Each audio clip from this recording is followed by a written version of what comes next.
tout le monde, j'espère que vous allez bien. Aujourd'hui, on se retrouve pour une petite vidéo consacrée à la réalisation de mon nouveau costume de Blanche-Neige. Vous n'êtes pas sans savoir que Disney nous prépare une nouvelle adaptation live-action d'un de ses classiques d'animation. Et malheureusement...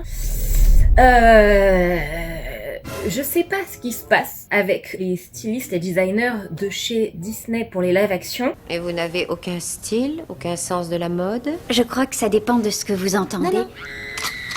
C'était pas une question. Enfin, c'est spécial quoi. Je vais dire, en soi, quand on regarde dans les trailers et tout, c'est cute. Rachel Zegler, ça lui va bien, c'est mignon, elle est très jolie, la jupe est bien fluffy, ça va. Mais, quand on pense à ce qui avait été fait pour Cendrillon, on se dit, C'est pas une folie, c'est une ambition. Je pense que Disney a tendance à un petit peu négliger l'attachement de son public pour les univers féeriques et les choses qui font un petit peu rêver. Le costume, c'est quand même hyper important aussi pour faire rêver les petits et les grands. Et je pense pas qu'il y ait des petites filles qui vont demander cette robe-là à Noël. Je vais reparler de Cendrillon, mais cette robe-là était vraiment extraordinaire. À la fois, on reconnaît tout de suite que c'est Cendrillon, à la fois c'est totalement différent de ce qu'il y a dans le dessin animé. C'est une robe qui est devenue un nouveau standard de la robe de bal, et c'est ça qu'on veut en fait. Le rêve aurait été qu'à chaque fois que Disney drop un live action, on ait tous envie de se jeter sur notre machine à coudre pour faire le costume. Aujourd'hui, c'est pas le cas. Ça me chagrine un petit peu. C'est pas horrible comme ce que pouvaient le laisser penser les premières images backstage où les couleurs étaient affreuses, les volumes hideux. Là, quand on voit les trailers, c'est quand même mieux, quand même pas si pire, mais on a quand même perdu une opportunité de faire quelque chose de vraiment joli. Je me suis dit que pour moi, c'était l'occasion de proposer un nouveau design de Blanche-Neige. Un de mes challenges, c'était pas seulement la technique, mais aussi le design. Des versions de Blanche-Neige, j'en ai fait quelques-unes. Ma réflexion, c'était vraiment qu'est-ce que je pouvais vous proposer de nouveau. Je me suis dit, il faudrait imaginer quelque chose qui fasse un peu live action, un peu dark fantasy, quelque chose qui nous rappelle un petit peu les vieux films fantastiques qu'on regardait quand on était gosse et qui nous faisaient rêver. Je suis partie sur, et c'était un vrai dilemme, une jupe très très simple. La plupart des costumes de live action, on a un équilibre entre la simplicité du personnage, le fait que ce soit une princesse, d'un autre côté, il faut pas qu'elle en fasse trop parce que après on est borderline sur des designs plus matures, plus reines. C'est un petit peu le cas de ma Self-Made Princess. Je voulais vraiment trouver quelque chose qui était plus romantique, plus léger, avec quand même du détail pour vraiment attirer votre regard et puis que vous ayez envie de regarder de plus près cette robe. Et donc une des étapes les plus longues, mine de rien, sur ce cosplay, c'était vraiment de réfléchir aux bonnes décisions de design et c'est beaucoup moins facile que ce qu'on pense. Ce qui était important pour moi aussi, c'était de tester mon nouveau patron. Je pense que vous le savez, j'ai créé un nouveau patron pour la robe d'Elsa. Il y a une grosse vidéo qui est en préparation, mais j'attends le bon moment, c'est-à-dire probablement la sortie du livre. En réalisant ce patron d'Elsa, je voulais vous offrir la possibilité de faire pas seulement une robe, mais aussi des corsets. Si je vous propose un produit tel qu'un patron, je veux qu'il soit vraiment optimal. Double opportunité, le live action de Blanche-Neige qui sort et la possibilité de tester mon nouveau patron, mais cette fois-ci sous forme de corset. Petit test supplémentaire, cette coupe off-shoulder avec vraiment ce côté Bertha, c'est un mot pour décrire vraiment qu'on peut avoir ici sur les épaules, un espèce de drapé, enfin voilà, quelque chose qui vient vraiment envelopper ici sur les épaules, donc ça s'appelle une Bertha. Off-shoulder, c'est vraiment plutôt là, et là on est plutôt sur un intermédiaire. On teste tout ça, et en plus un nouveau design, c'est parti. Une des premières étapes dans la fabrication, c'est de préparer la doublure. Oui, faites pas attention, j'ai encore un bobo, c'est l'histoire de ma vie. Du coup, pour la doublure, je récupère des vieux restes que j'avais de ma belle villageoise. C'est pas du tout la bonne couleur, mais par contre, ça va être confortable et aéré à mettre directement sur le corps, donc ça c'est quand même important de penser au confort. Quand je vois que je fais un costume qui va être plutôt léger, petite manche, etc.,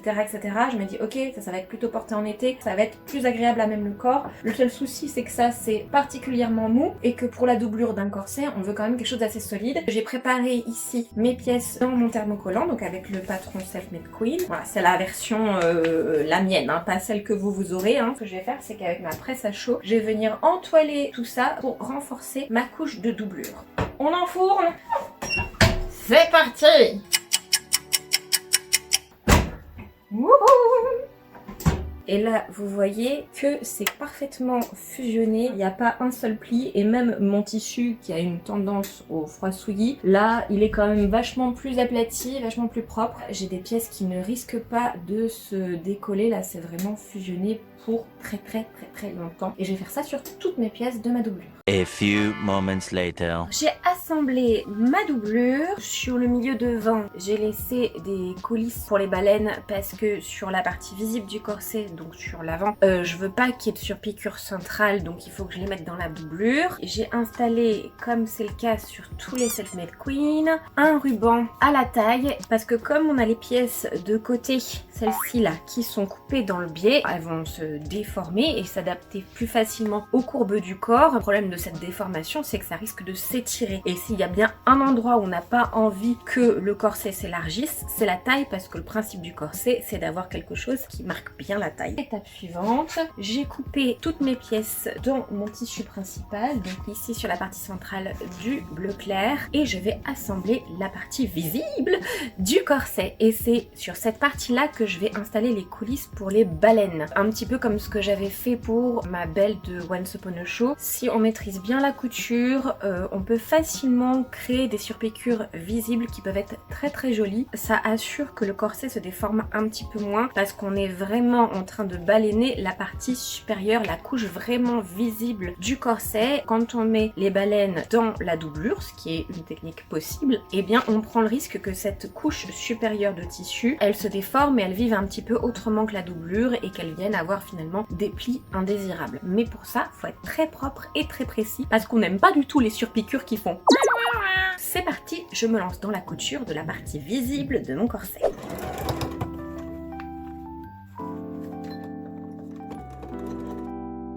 Je suis sur ma table à repasser. N'oublions pas que c'est le deuxième outil le plus important après la machine à coudre. Et je vais donc écraser ma couture. Et je voulais vous montrer un petit peu de technique pour écraser des coutures qui sont dans les courbes. La petite difficulté, c'est que j'aimerais bien garder une grande partie de ma valeur de couture sans avoir à faire de cran. Sur cette partie-là, je vais essayer de cranter uniquement ce côté-là.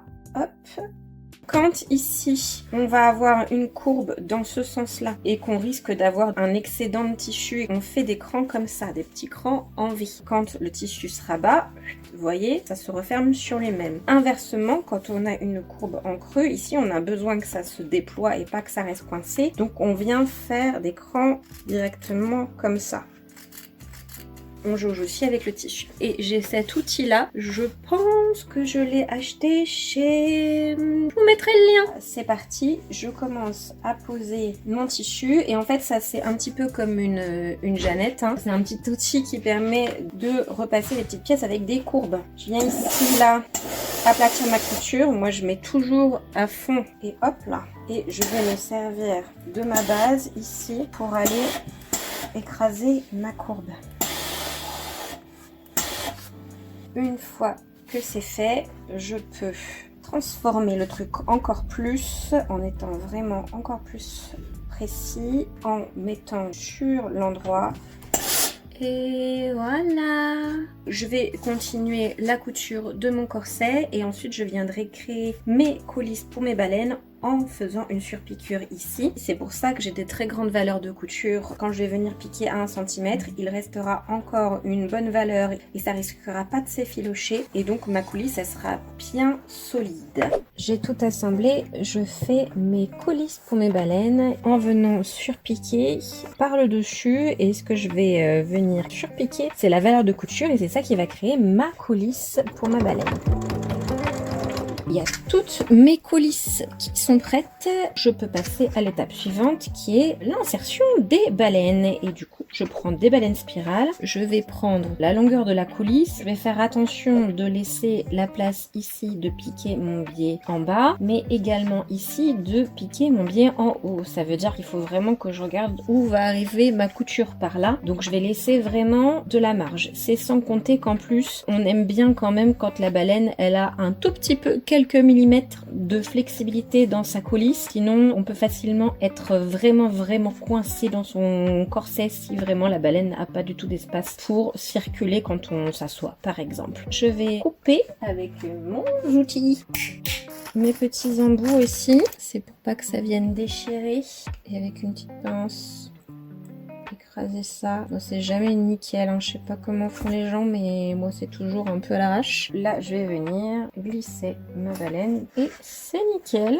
Je vais faire ça tout le long du corset. Là, je vais poser les œillets, essayer ensuite le corset sur moi directement. Je vais pouvoir ajuster le placement ici du bas. Ne me dis pas pourquoi tu te dis pas, t'alignes bien tes coutures et puis normalement, si t'as pas fait d'erreur dans ta coupe, il n'y a pas de raison, ça s'aligne parfaitement. C'est parce qu'avec l'expérience, ça se passait pas vraiment comme ça. La doublure et le tissu du dessus vont pouvoir s'entraider pour créer la courbe. Parfois, malgré le fait que là, ça colle parfaitement si je superpose, quand le costume est porté, en fonction de la façon dont le corps se courbe, on pourrait avoir des décalages comme ça, ou inversement, si on a une courbe, mettons, de poitrine, ça pourrait tirer la doublure comme ceci. Une fois que le corset est placé sur le corps, je vais pouvoir ajuster ces petites choses quand on tire sur la poitrine. Est-ce que ça continue de bien tomber en face en bas, ou est-ce que, hop, d'un seul coup, la doublure vient dépasser légèrement et qu'il faut fixer ça comme ça. Ça veut pas dire qu'on n'a pas bien préparé ou pas été précis, ça veut juste dire que le corps, il est courbe, il faut savoir aussi adapter la pièce aux besoins du corps. C'est même une règle de tailleur que parfois les pièces ne sont pas exactement ensemble comme ça, complètement solidaires et parfaitement de la même taille et parfaitement alignées. Le corps va se courber et du coup on va peut-être créer un petit décalage et c'est comme ça qu'il va falloir le fixer pour maintenir la courbe qu'on veut. C'est parti pour la pose d'œillet et du coup là j'utilise un super outil qui est ma pince prime. J'ai mes petits outils de poinçonnage pour commencer. Voilà, ça va être mon poinçon pour faire mes trous. Je me suis fait mes repères ici. La technique pour ça, une fois que j'ai fait un des côtés tout bien, c'est que je superpose et puis je viens avec mon feutre, pouit, faire des petits points à travers. Comme ça, je suis vraiment sûre que ça tombe exactement en face. Et c'est parti pour le trouillotage. Et quand parfois le poinçon il est un peu plein, je viens vider comme ça là. Hop là. Oh, le sol de l'atelier. C'est reparti pour un tour. Une fois que mes trous sont faits, je vais changer mes embouts. Je vais prendre des œillets 5 mm avec rondelle parce que c'est quand même qu'il faut pour que ce soit bien solide. Mon œillet sur le dessus, ma rondelle en dessous. Je viens prendre cette partie là et le caler sur le dessus de l'œillet. Hop. Et j'appuie et voilà, on a un œillet de posé et je vais faire tout le reste comme ça. A few inches later. Ok. J'ai mon corset de mis directement sur moi. J'ai épinglé la partie supérieure à la doublure. Et comme je vous l'expliquais juste avant, on a bien des petits décalages parce que voilà, la courbe du corps force le dessus du corset d'une façon différente de la doublure. Là où je suis hyper contente, c'est que c'est la première fois que je teste Selfmade Queen uniquement corset et je trouve que ça tombe vraiment très joliment. C'est très chouette. J'avais un petit peu quelques craintes ici parce que le off-shoulder c'est très particulier et même en termes de taillage j'ai toujours peur que ce soit un peu rikiki et en fait ça va. La subtilité de Selfmade Queen par rapport à Selfmade Princess c'est que les pièces du côté ici sont donc dans le biais. Ici il y a vraiment beaucoup de souplesse pour que le corset s'adapte aux côtes et donc à la respiration et la partie vraiment qui est serrée et maintenue c'est uniquement la taille, c'est confort quoi. Étape suivante, recouper pour ajuster, surpiquer tout ensemble et puis je vais venir poser mon biais en finition avant de venir rajouter les décorations. Much later. Le corset est bien avancé, j'ai fait toutes les finitions, le corset de base est prêt. Je vais venir poser les manches, je veux vraiment voir ce que ça donne ici en termes de silhouette. Du coup pour les manches, transition.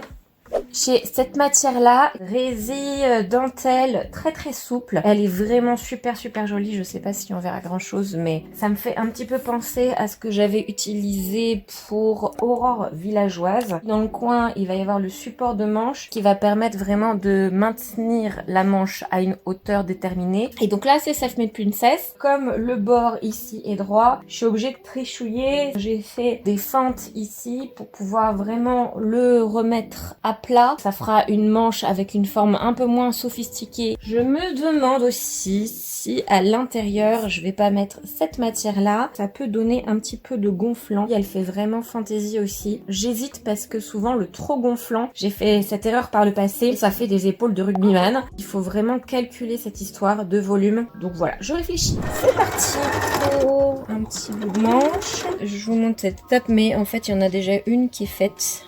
Regardez comme c'est cute. J'assemble mon dessus de manche. J'ai tout préfroncé. Pour un projet comme ça d'instinct, j'aurais préféré mettre un élastique, mais en fait, la dentelle là est trop épaisse. Ça fonctionne pas, mais j'ai testé avec l'autre manche, ça rend très bien. Voilà. Et hop, la manche est dans ce sens-là. Elle n'est pas finie, il faut que je fronce le haut aussi. Et que je finisse tout ça. L'étape suivante, c'est celle qui est à la fois longue et satisfaisante. C'est celle de tout poser à la main. Ça commence à ressembler au costume fini, donc ça commence à avoir de la gueule. C'est un petit peu long, il faut tout poser consciencieusement. Après les épreuves que j'ai vécues pour faire Elsa et pour faire les sirènes de la lagune, je pense que c'est pas ces petites appliques qui vont m'effrayer. Il me restera à faire la patte de modestie et évidemment à assembler la jupe. Une fois n'est pas coutume donc, j'ai commencé par le corset. Je voulais vraiment me rassurer sur le patron et il s'avère que tout s'est quand même assez bien passé. Oui, j'ai fait des toiles, mais c'est le premier vrai essai avec vraiment toutes les finitions, tout fermé, tout bien. Je suis vraiment contente. Ensuite, je suis passée à la jupe, petite traîne à l'arrière. On part sur exactement les mêmes techniques que dans Self Made Princess. A few moments later. J'ai froid. Avant d'avancer, je voulais un petit peu regarder ce que donnait l'ensemble et commencer à prendre les dernières décisions de design. Un des petits tourments du fait de faire des adaptations et des créations, on se demande toujours si on a fait les bons choix. Des fois, on s'arrête devant notre projet et on fait... Attendez, c'est de la merde. Quoi ? Là, c'est vraiment une histoire de peaufiner les dernières idées, voir si les idées fonctionnent aussi, parce qu'on a des trucs dans la tête et des fois, la réalité, c'est autre chose. Je suis contente parce que je suis assez satisfaite du résultat. Et à partir de maintenant, normalement, ça devrait être l'autoroute. Là, c'est le moment de découper la jupe. En fait, la subtilité, c'est que comme mon tissu jaune est pas dans une très grande largeur parce qu'il fait que 116 cm de lèse, je vais être obligée de super méga tricher pour essayer d'avoir un petit peu de fronce à la taille et avoir quand même de la longueur. J'ai fait un petit calcul et ça va être finalement en pas mal de pièces du coup. 1, 2, 3, 4 morceaux, 4 demi-cercles. Ouais, l'équivalent de 2 cercles. C'est parti pour la découpe. Ouh.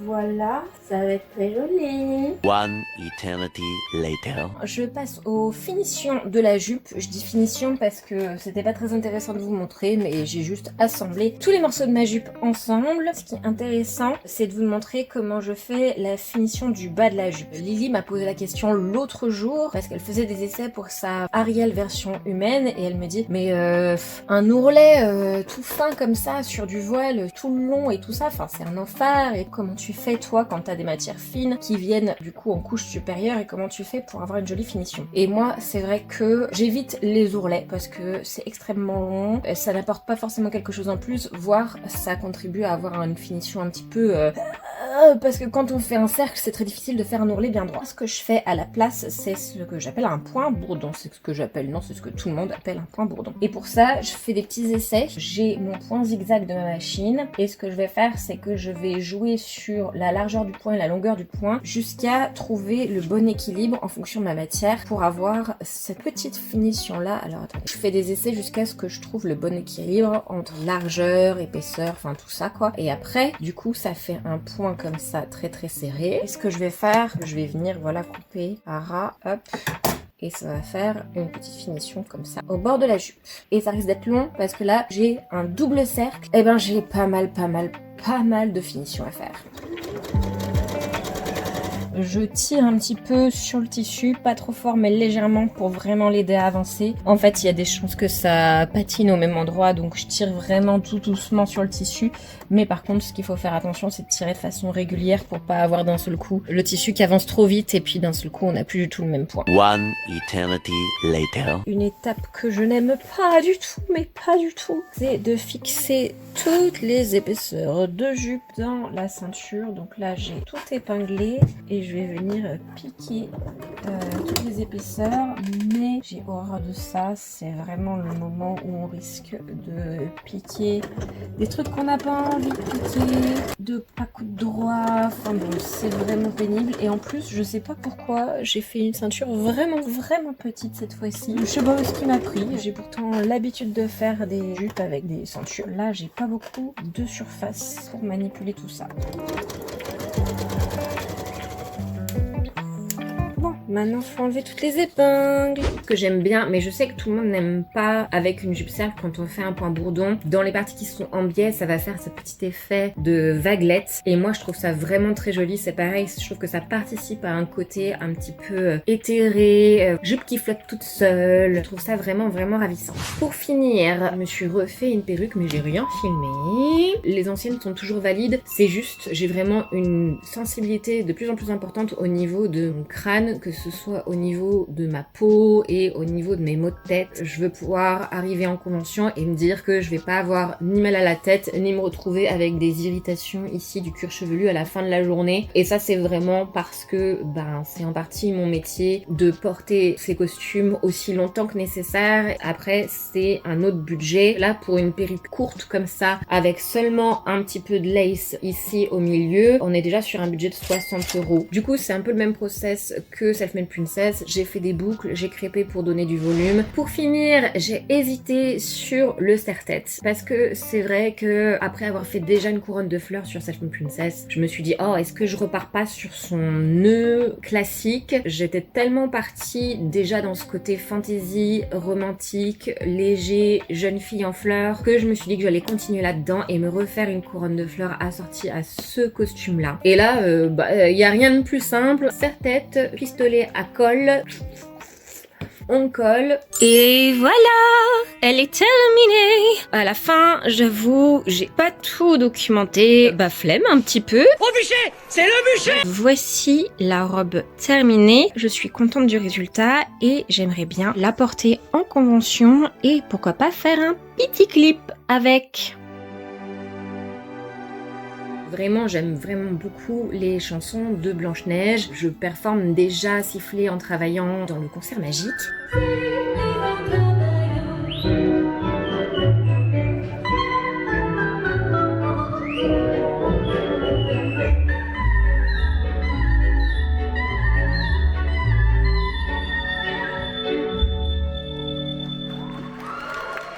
Je me suis dit que j'allais me lancer le défi de faire Un jour mon prince viendra. Je vais essayer de faire un petit clip de ça. Mais j'ai vu aussi dans les récents trailers du live action qu'il y allait y avoir une nouvelle chanson pour Blanche-Neige. Donc n'hésitez pas à me dire dans les commentaires, est-ce que vous préféreriez le classique Un jour mon prince viendra ou est-ce que vous préféreriez une reprise de la nouvelle chanson du film. Sur ce, on arrive à la fin de la vidéo. N'hésitez pas à me dire en commentaire ce que vous voulez voir prochainement sur cette chaîne YouTube parce que ça m'intéresse et je sais que j'ai pas été aussi régulière que ce que j'aimerais, donc ça m'intéresse vraiment de savoir prioriser dans mes contenus. Abonnez-vous, likez, commentez et à très vite.